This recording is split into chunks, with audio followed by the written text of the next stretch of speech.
A'oudhu billahi samil alim minash shaitanir rajim. Bismillahir rahmanir rahim. Je suis ravie de vous retrouver cet après-midi pour un atelier d'initiation à la calligraphie arabe. Déjà, j'espère que vous allez bien, j'espère que votre ramadan se passe au mieux et je souhaite qu'Allah nous permette à toutes et à tous de pouvoir profiter au mieux de ces moments qui sont bénis, ces moments qui sont précieux et puis finalement d'en profiter chaque seconde puisque on s'aperçoit que ces moments sont baignés de miséricorde. Alors, on se retrouve finalement, comme je vous disais, pour un atelier d'initiation à la calligraphie arabe. La calligraphie arabe qui est un domaine artistique particulièrement passionnant et qui fascine énormément de personnes. Je trouve personnellement que cet atelier arrive à propos puisque nous sommes au cours du mois du Ramadan, le mois du Ramadan qui est le mois du Coran, le mois de l'ouverture et le mois de l'inspiration. Et on le verra tout à l'heure, la calligraphie arabe a un lien tout particulier et très étroit avec le Coran. Alors, comme tout domaine d'étude, le domaine artistique de l'art arabo-musulman et de la calligraphie arabe en l'occurrence nécessiterait des heures et des heures d'études, des heures et des heures de cours, voire par la suite des heures et des heures de pratique. Aussi, aujourd'hui, je n'ai pas la prétention de pouvoir en moins d'une heure vous apporter l'ensemble des connaissances. Donc ce que j'ai décidé de faire, c'est véritablement d'aller vers les lignes essentielles du sujet et d'essayer de vous apporter une base de connaissances théoriques solide qui vous permettra par la suite d'aborder la pratique de manière sereine et de manière consciente. Alors finalement, pourquoi je dis de manière consciente? Parce que quand on étudie un art, il est à mon sens important de revenir en arrière, de s'intéresser à l'histoire de cet art, au fondement de cet art, de s'enrichir finalement de son histoire et de se poser des questions. Les questions, ça peut être finalement, qu'est-ce que la calligraphie arabe? D'où est-ce qu'elle est née? Finalement, comment est-ce qu'elle s'est inscrite dans la civilisation islamique? Comment est-ce qu'elle a traversé la fresque temporelle pour en arriver à ce qu'elle est aujourd'hui, pratiquée par des centaines et des milliers d'artistes à travers le monde. Donc en ce sens, c'est finalement cette richesse historique qui va vous permettre par la suite de mettre cette empreinte de conscience dans votre pratique, cette empreinte de conscience dans votre geste, et à mon sens, cette conscience, elle est nécessaire. Alors finalement, c'est en revenant également à l'histoire, c'est en allant chercher, c'est en allant s'enrichir des connaissances que vous allez vous apercevoir que l'art arabo-musulman est un monde infiniment vaste et infiniment plus vaste que le seul domaine de la calligraphie arabe. Certes, la calligraphie arabe, c'est un pilier de l'art islamique, c'est presque son effigie, mais peu à peu, vous allez rentrer dans un monde qui a énormément à vous offrir, tant par la beauté qu'elle dégage que par la richesse de sa diversité. Cette diversité, justement, qu'on retrouve par exemple dans certaines architectures, comme par exemple à Cordoue, à l'Alhambra, dans la ville de Fès au Maroc ou à Tlemcen en Algérie, voire dans la magnifique mosquée de Samarcande en Ouzbékistan, ou même dans les vestiges de la mosquée des Omeyyades à Damas. Finalement, ce sont des lieux de rêve et de fascination en raison d'une part de la richesse de leur histoire, mais aussi par leur extraordinaire édifices finalement qui sont composés, comme on peut le voir, de calligraphie, d'arabesques et même finalement de motifs géométriques. Alors, l'une des deux spécificités dont je voulais vous parler de l'art arabo-musulman, la première, c'est véritablement la diversité. On le voit à travers le temps, entre le 4e et le 10e siècle, on a un panel d'art qui va se développer. On a d'abord les arts du livre, les enluminures, la calligraphie, mais on a aussi les arts architecturaux qu'on retrouve par exemple dans les mosquées, dans les madrasas, dans les palais royaux. Et puis on a d'autres arts comme l'art de la céramique, l'art de la mosaïque, l'art de la tapisserie ou l'art de la miniature par exemple. Donc finalement, on a cette spécificité qui est la diversité, mais on a aussi une autre spécificité de l'art islamique, de l'art arabo-musulman, qui est celle qu'on retrouve finalement beaucoup de caractéristiques qui est liée aux motifs végétaux et à la géométrie. Et cet art est appelé la zakhrafa. Donc la zakhrafa, c'est finalement, on le retrouve sur des édifices, je pense que ça doit parler à tout le monde, ce sont des motifs qui se répètent, des motifs géométriques qui se répètent finalement et se déploient à l'infini. Quand on étudie toutes ces sortes d'art et leur histoire, on s'aperçoit finalement qu'ils ont non seulement une valeur esthétique, mais aussi un sens et une valeur spirituelle et symbolique très très profonde. Les musulmans ont finalement poussé leur art de sorte à ce qu'ils reflètent comme un miroir à la fois la beauté de leur foi, à la fois leur amour pour le divin, mais aussi à la fois la contemplation de la nature et finalement une part de leur sensibilité. Alors voilà, je voulais juste faire une courte introduction sur la richesse et le vaste monde que compose cet art arabo-musulman, cet art islamique. On va bien entendu aborder le thème de la calligraphie arabe, mais c'est également pour vous montrer que ce lien avec l'histoire, il vous permettra de mettre cette empreinte de conscience, cette empreinte de sens et de conscience dans votre future pratique. Et en cela, je pense sincèrement que c'est fondamental.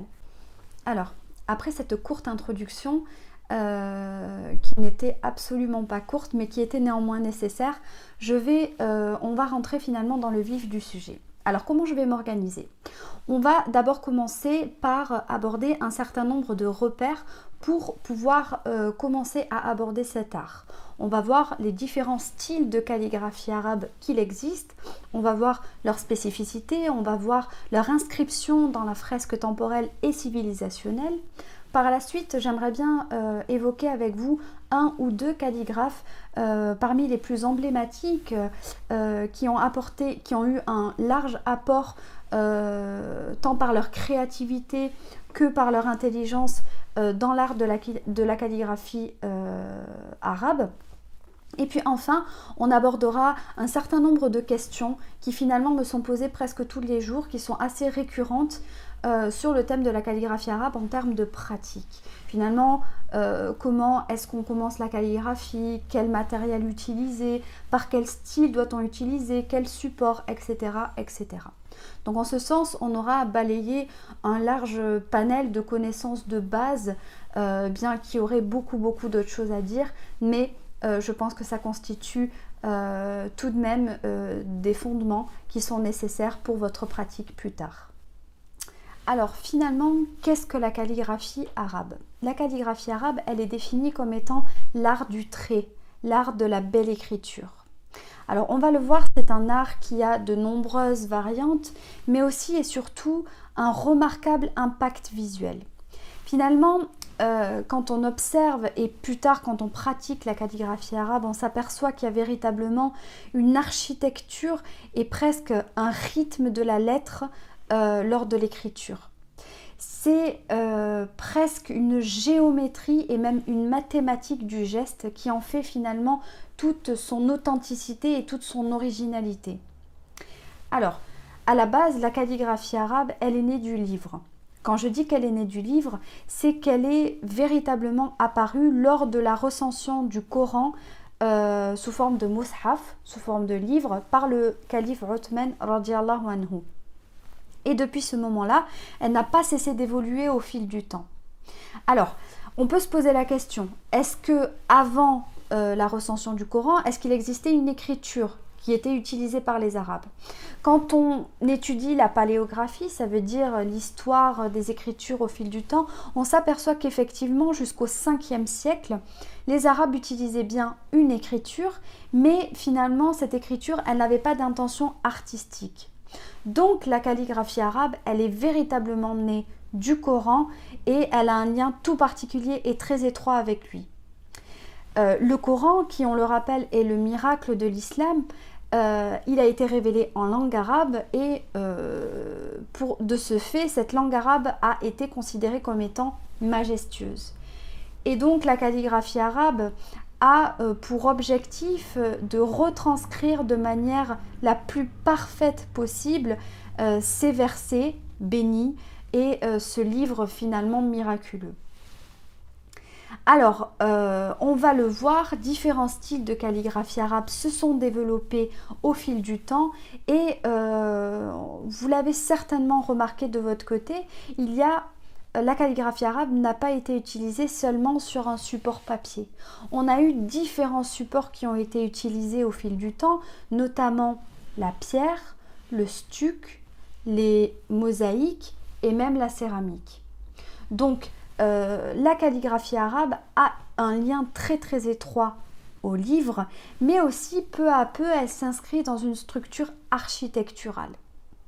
Donc finalement on va commencer à voir les différents styles de calligraphie arabe qu'il existe, puisque c'est un art du visuel. Ce que j'ai décidé de faire, c'est de mettre finalement des images en lien avec les différentes calligraphies pour que vous puissiez visualiser. C'est très important de visualiser, ça vous permettra d'être conscient et d'être serein pour votre pratique plus tard. Vous aurez déjà une carte mentale des différents styles de calligraphie arabe. Alors, j'ai décidé de vous montrer 4 styles de calligraphie arabe, parmi ceux qui vous parleront le plus, je pense. Il faut savoir qu'il en existe des dizaines et des dizaines et je pense que ça doit faire partie de vos objectifs de recherche après cet atelier. Alors, on peut commencer par le premier des styles. Donc moi, j'ai les images sous les yeux. Vous, elles vont normalement apparaître juste à côté de mon épaule. Alors, le premier style que je voulais aborder avec vous, c'est le style koufik. Alors peut-être que certains d'entre vous connaissent.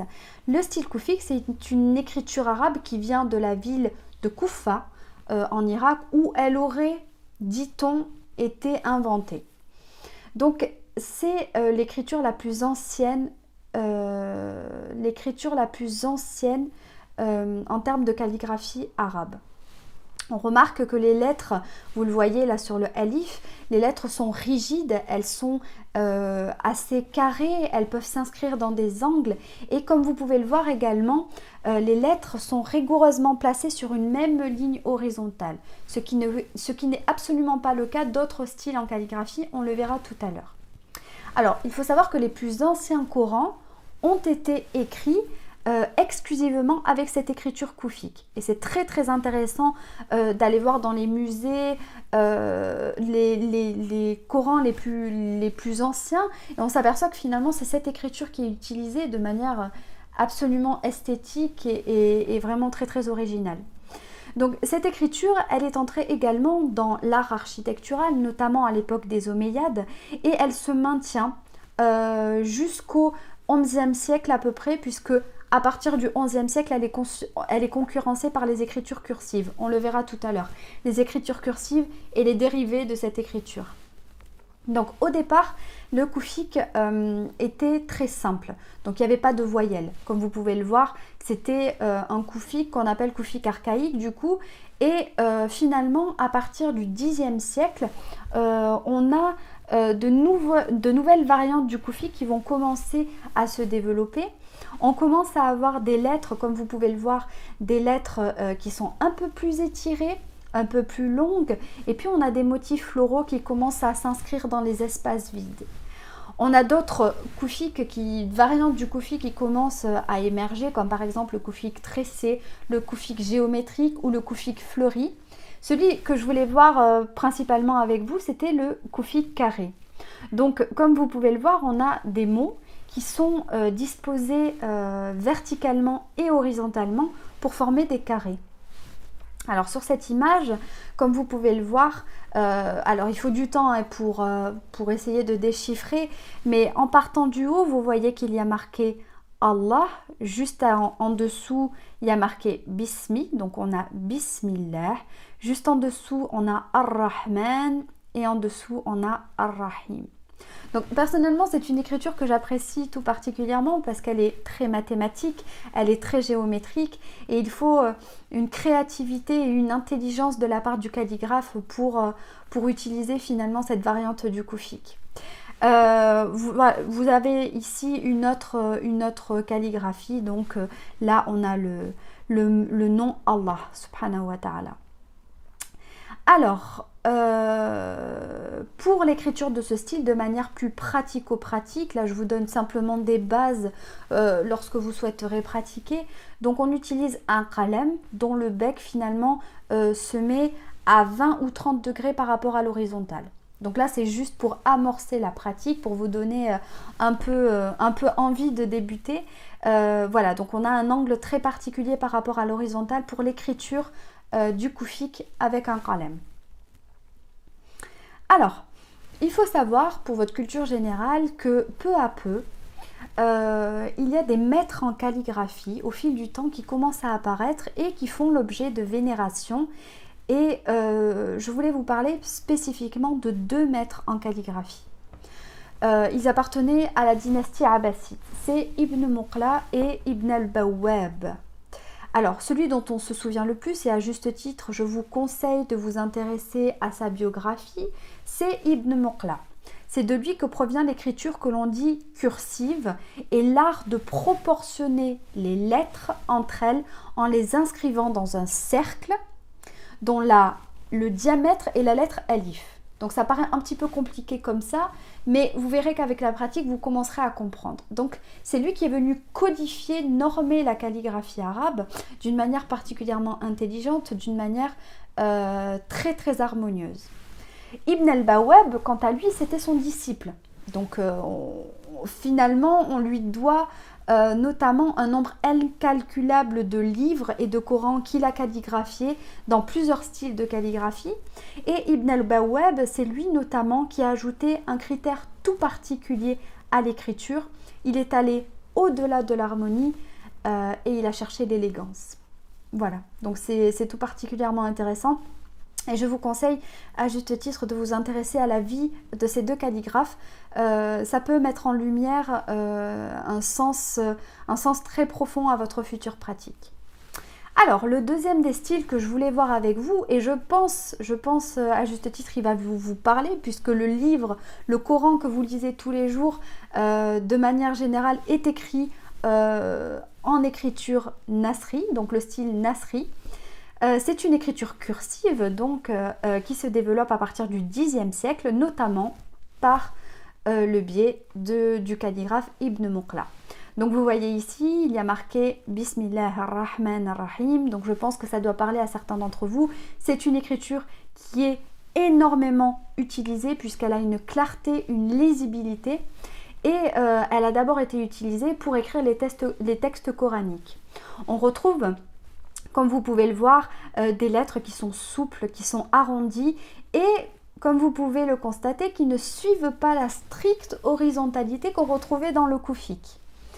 Le nasri, donc cette écriture, elle donnera plus tard naissance à d'autres styles de calligraphie, comme par exemple le thulut, qu'on va voir juste après, mais aussi le ta'liq et le nasta'liq, par exemple. Alors, on passe à une écriture, donc la fameuse écriture thulut qui est particulièrement appréciée par la majorité des personnes. Alors c'est une écriture également cursive qu'on retrouve beaucoup dans l'architecture et notamment dans les titres.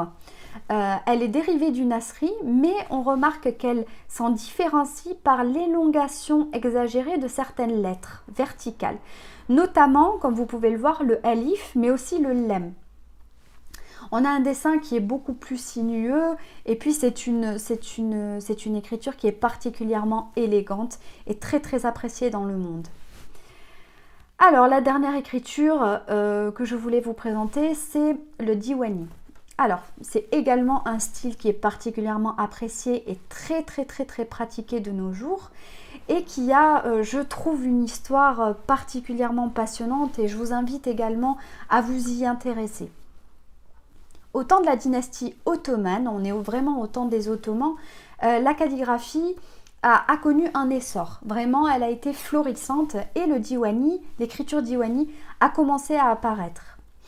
Le maître calligraphe fondateur de l'écriture Diwani, c'est Ibrahim Mounif, qui lui a finalement établi des règles bien précises. Alors, je vous ai mis l'image. Cette écriture, il faut savoir qu'elle était utilisée pour la rédaction des documents royaux, en l'occurrence des documents du sultan. Elle était presque l'écriture emblématique de l'État. C'est une écriture, comme vous pouvez le voir, qui laisse beaucoup de liberté, qui est très très très très élégante. Les lettres, on a l'impression que les lettres dansent entre elles. On a finalement une harmonie dans l'élégance et dans la beauté même du geste quand on pratique. Alors, il existe des variantes également de l'écriture Diwanî. Je vous en mets un exemple juste là. Ça s'appelle le Jali Diwanî. Peut-être que vous connaissez. On l'utilise notamment en poésie. Beaucoup en poésie, ce style de calligraphie. Et il est très très très très agréable à pratiquer. Voilà. Alors, donc je vous ai présenté 4 styles de calligraphie, mais il en existe beaucoup d'autres. Et c'est vrai qu'on pourrait passer des heures à en parler, c'est tout particulièrement passionnant. Alors finalement, maintenant, vous avez une base de connaissances que j'espère vous avoir été intéressante. Vous allez pouvoir continuer vos recherches sur le domaine. Vous allez pouvoir continuer à finalement toucher du doigt l'histoire de l'art, de la calligraphie, de l'art arabo-musulman, de la civilisation islamique. Et ça vous permettra finalement, comme je l'ai dit, de pouvoir entamer votre pratique. Juste une seule condition avant la pratique que j'aimerais finalement vous apporter, et qui est en mon sens absolument nécessaire tout autant que les connaissances de l'histoire, c'est d'interroger l'intention. Quand vous allez pratiquer la calligraphie arabe, veillez finalement à interroger votre intention. Finalement, pourquoi est-ce que je veux pratiquer la calligraphie arabe? Pourquoi je veux pratiquer cet art? Qu'est-ce que je veux apporter par le biais de cet art? Et puis, lorsque vous avez trouvé cette intention sincère, vous pouvez débuter la pratique de manière sereine. Je trouve que l'intention est particulièrement importante, à juste titre, comme toute action qu'on doit faire en tant que musulman. L'intention est primordiale. Donc je vous invite fortement à interroger cette intention et à formuler une intention sincère, et elle aura un impact sur votre pratique à juste titre.